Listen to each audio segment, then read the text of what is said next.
এখানে করিমগঞ্জ শহরের বর্তমান শ্রীভূমি শহরের তিলকচাঁদ রোডে ঘণ্টাখানেক আগে আগুন লেগে যায়। আগুন লাগার পরে প্রথম অবস্থায় স্থানীয় মানুষরা কিছু বুঝতে পারেননি, কিন্তু পরবর্তী সময় দেখা যায় যে আগুন লাগার পর একের পর এক সিলিন্ডার ব্লাস্ট হচ্ছে।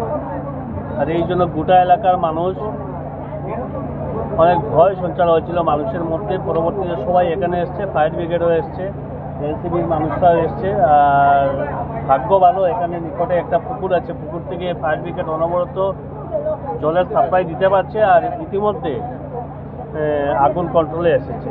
কার ঘরে আগুনটা লেগেছে? এখানে স্থানীয় মানুষ যারা আছেন, মমন করে একজন ছিলেন, উনি নেই বর্তমানে। উনার ঘর, রূপমের ঘর এবং হীরক দাস বলে আরেকজন আছে, ওনাদের তিনজনের ঘরেই আগুন লেগেছে। কিভাবে আগুন লেগেছে জানা গেছে না? ইতিমধ্যে তো ফাইনালি কিছু বলা যাচ্ছে না, কিন্তু সম্ভবত শর্ট সার্কিট থেকেই আগুন হয়েছে। শর্ট সার্কিট থেকেই আগুন লেগেছে। পরবর্তীতে এলপিজি গ্যাস ছিল, গ্যাস সিলিন্ডার ছিল, একের পরে এক গ্যাস সিলিন্ডারের বিস্ফোরণের জন্য আগুনের মাত্রাটা বেড়ে যায়। বর্তমানে কন্ট্রোলে আছে। কয়টি ঘর জ্বলেছে? কয়টি ঘর জ্বলেছে? এখানে করিমগঞ্জ শহরের বর্তমান শ্রীভূমি শহরের তিলকচাঁদ রোডে ঘণ্টাখানেক আগে আগুন লেগে যায়। আগুন লাগার পরে প্রথম অবস্থায় স্থানীয় মানুষরা কিছু বুঝতে পারেননি, কিন্তু পরবর্তী সময় দেখা যায় যে আগুন লাগার পর একের পর এক সিলিন্ডার ব্লাস্ট হচ্ছে।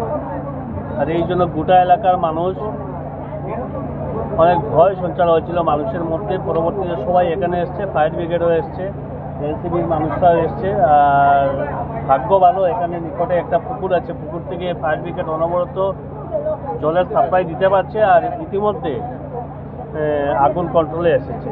কার ঘরে আগুনটা লেগেছে? এখানে স্থানীয় মানুষ যারা আছেন, মমন করে একজন ছিলেন, উনি নেই বর্তমানে। উনার ঘর, রূপমের ঘর এবং হীরক দাস বলে আরেকজন আছে, ওনাদের তিনজনের ঘরেই আগুন লেগেছে।